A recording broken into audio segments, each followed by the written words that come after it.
Okay, नमस्कार दोस्तों। तो ये वीडियो होगा उर्वशी, पुरूरवस, उषा, सूर्य किरण, उषा किरण, इन कॉन्सेप्ट्स के ऊपर। तो मैं अपना स्क्रीन शेयर करता हूँ। ओके, तो पहले मैं एक छोटा सा डिस्क्लेमर देना चाहता हूँ क्योंकि कुछ अल्ट्रा सेंसिटिव सोल्स मेरे वीडियो को देखते हैं और सोचते हैं कि मैं उनको टारगेट कर रहा हूँ या उनके बारे में बता रहा हूँ। तो पहले मैं एक डिस्क्लेमर छोटा-सा दे देता हूँ, ताकि लोगों को कोई गलतफ़हमी ना हो, ओके? ये वीडियो केवल शैक्षण या शिक्षा और प्रतीकात्मक अध्यापन से के उद्देश्य से बनाया गया है। इसमें उर्वशी, उषा, उषस, सूर्यप्रकाश आदि प्रतीकों को चर्चा की जा रही है तथा करीना कपूर की कुंडली का उपयोग केवल ज्योतिषीय अध्ययन के संदर्भ में किया गया है। किसी भी जीवित या दिवंगत व्यक्ति को किसी प्रकार की समानता को केवल कोइंसिडेंस माना जाए। इस वीडियो का उद्देश्य किसी भी व्यक्ति को निशाना बनाना, आलोचना करना, बदनाम करना या किसी विशेष व्यक्ति पर टिप्पणी करना नहीं है। कृपया कोई भी यह ना समझे कि किसी को फ़िल्म जब वी मेट और गीत के रूप से प्रस्तुत या तुलना की जा रही है। यह सामग्री पूरी तरह से शैक्षणिक, शोधात्मक और प्रतीकात्मक विश्लेषण के लिए प्रस्तुत की गई है। ओके? अभी तक जो वीडियो में टिके हुए हैं, थैंक यू वेरी मच। अगर टिके नहीं भी हैं, फिर भी थैंक यू वेरी मच। तो यह शुरू करते हैं। तो पुरूरवास नाम का एक राजा था जो चंद्रवंशी था, पहला चंद्रवंशी राजा भी बोलते हैं। ये भगवान बुद्ध यानी हमारे गौतम बुद्ध नहीं, यानी बुध ग्रह, उनके बेटे माने जाते हैं और इनके वंश से ही यादव, कौरव और पांडव आए थे। ओके? पुरूरवास त्रेता युग में पैदा हुए थे और वो बुद्ध और इला के बेटे हैं। बुद्ध हिमसेल्फ चंद्र यानी मून गॉड का बेटा है। तो इसका मतलब ये हुआ कि पुरूरवास जो है वो चंद्रवंशी राजा था। क्योंकि उनका जन्म माउंट पुरू पे हुआ, उनका नाम पड़ा पुरूरवास। लेकिन ये तो ऐसे पुराणों में लिखा है, लेकिन एक्चुअल मतलब ये है कि पर्वत के ऊपर इनका जन्म हुआ मतलब सूर्योदय, क्योंकि इनकी वाइफ का नाम है उषा यानी उर्वशी। तो अगर किसी का नाम उषा है, उर्वशी है या सूरज के नक्षत्र में उनका जन्म हुआ है या सूरज से उनका कोई कनेक्शन है, मैं उनको टारगेट नहीं कर रहा हूँ, मैं पहले ही बता दूँ, ठीक है? क्योंकि कुछ अल्ट्रा सेंसिटिव सोल्स हर चीज़ के लिए आप सोचते हैं कि मैं उनके बारे में वीडियो बना रहा हूँ। According to Mahabharata, Pururava was the one to bring three kinds of fire on earth. Okay?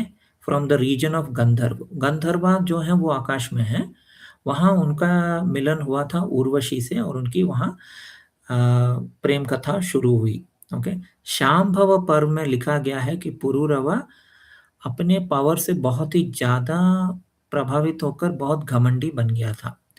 उसके बाद ब्रह्मा जी से सनत कुमार आए, ब्रह्मा जी के बेटे सनत कुमार। उन्होंने पुरूरवास को बहुत काउंसलिंग करने की कोशिश की, लेकिन वो उनकी बात नहीं सुनी।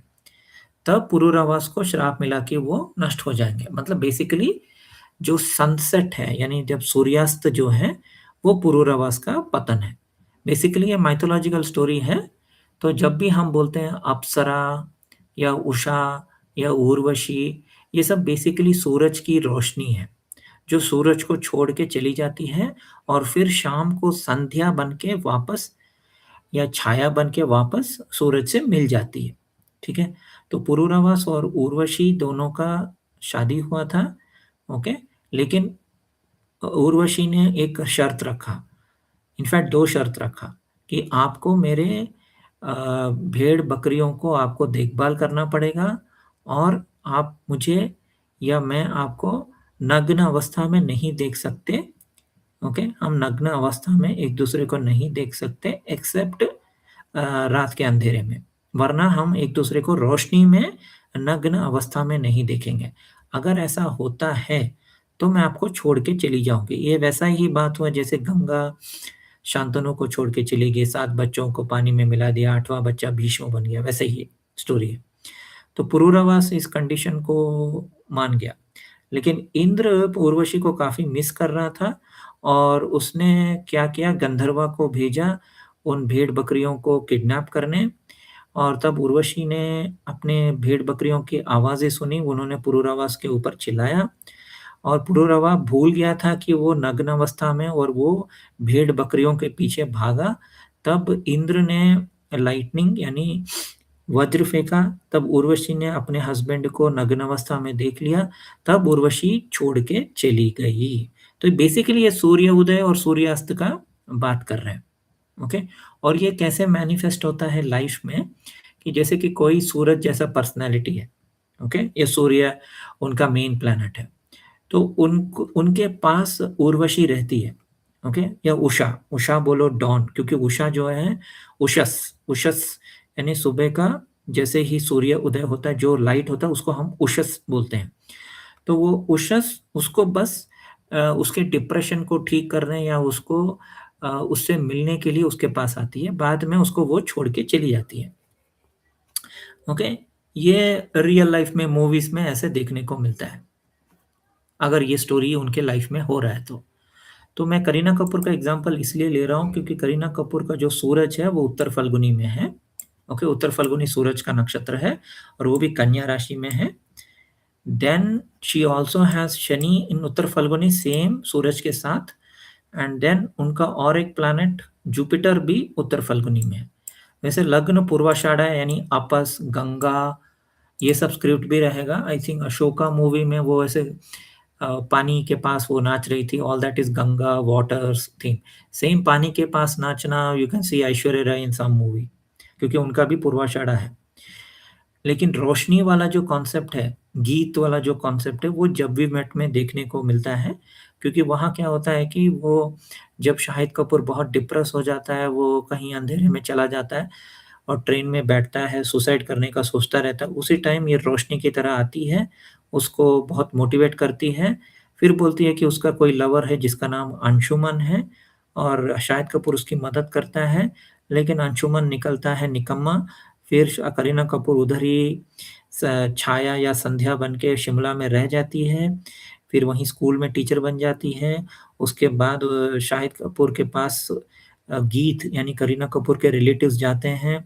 वो सोचते हैं कि करीना कपूर यानी गीत शाहिद कपूर के पास है, तो शाहिद कपूर यानी पुरूरवस यानी सूरज उसको ढूँढने निकलता है एंड फाइनली उसको वो मिलती है और वो उसको अपने घर ले जाता है। तो इसको प्रूव करने के लिए शाहिद कपूर का कुंडली एक बार दिखाता हूँ और जब वी मेट में भी उनका नाम दिखाता हूँ। जब वी मेट में शाहिद कपूर का नाम आदित्य है। आदित्य का मतलब ही सूरज है, यानी पुरूरवास।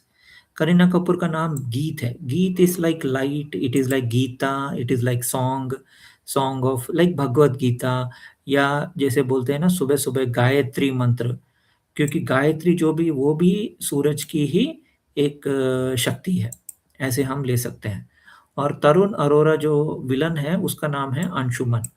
नाउ 12 आदित्य अगर आप लेंगे तो ये 12 आदित्यों का नाम है। धाता, आर्यमान, मित्रा, वरुणा, इंद्र, विवस्वान, पूषान, पर्जन्य, अंशुमान। ये देखिए अंशुमान।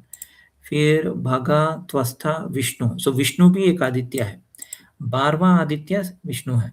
तो आदित्य और अंशुमन दोनों नाम हैं आपके मूवी में, ठीक है? और करीना कपूर का नाम गीत है। करीना कपूर का कुंडली में उत्तर फाल्गुनी यानी सूरज की नक्षत्र में उनका सूरज है, फिर जुपिटर है, फिर शनि है। तो शी इज़ प्लेइंग दैट रोशनी वाला एनर्जी जो किसी भी डिप्रेस्ड आदमी को ठीक कर देगी। मतलब खुद घुसती है शाहिद कपूर के लाइफ में और ज़बरदस्ती बात करती है, उसको पसंद नहीं है बात करना फिर भी बात करती है। ज़बरदस्ती उसको फुसलाती है, बात करती है, फिर शाहिद कपूर उसको प्यार करने लगता है लेकिन शाहिद कपूर त्याग देता है जब उसको पता चलता है कि अंशुमन से वो प्यार करती है, ओके? फिर लास्ट में उसी को अक्ल आता है करीना कपूर को क्योंकि वो जनरली कन्फ्यूज़्ड रहती है, that is because of the mercury nature. तो वो मर्करी नेचर रियल लाइफ में भी ऐसा ही हुआ कि वो शाहिद कपूर से प्यार की, शाहिद कपूर को डेट की एंड फाइनली सैफ अली खान जो रावण प्ले किया था उसके पास चली गई। ये देखिए, ये शाहिद कपूर का कुंडली है आई थिंक, या मरकरी धनिष्ठा एंड केतु श्रवण। तो विष्णु का एनर्जी है शाहिद कपूर में। इवन करीना कपूर का आप देख सकते हैं, करीना कपूर का भी श्रवण होगा, यस, उसका मून श्रवण यानी विष्णु लक्ष्मी दोनों का एनर्जी है। लेकिन वो शाहिद कपूर को छोड़ के she went away and she married A married man called Saif Ali Khan. Okay, Saif Ali Khan के कुंडली में भी मरकरी केतु है, जैसे शाहिद कपूर के कुंडली में केतु और मरकरी है, सेम वे सैफ अली खान का भी केतु और मरकरी है। Okay, so it is very interesting, real life में भी ऐसा थीम्स है। तो this doesn't show Lakshmi behaviour, it shows more like a Urvashi behaviour या उषस बिहेवियर, क्योंकि उषा सूरज के पास नहीं रहती, थोड़े समय के बाद वो चली जाती है, उसका काम है बेसिकली, वो सिर्फ मतलब कुछ देर के लिए ही रहती है, जब उसका काम खत्म हो जाता है वो चली जाती है। So it is only for example I am giving again. Okay, तो जो लोग अपने आप को करीना कपूर की तरह एसोसिएट करते हैं, जब भी मट मूवी देख के सोचते हैं कि वो उनकी तरह हैं, उनको मैं बस इतना बता दूं कि ये मैं वीडियो उस उद्देश्य से नहीं बना रहा हूँ, मैं सिर्फ उषा, उषस और उर्वशी कॉन्सेप्ट को समझाने के लिए बना रहा हूँ।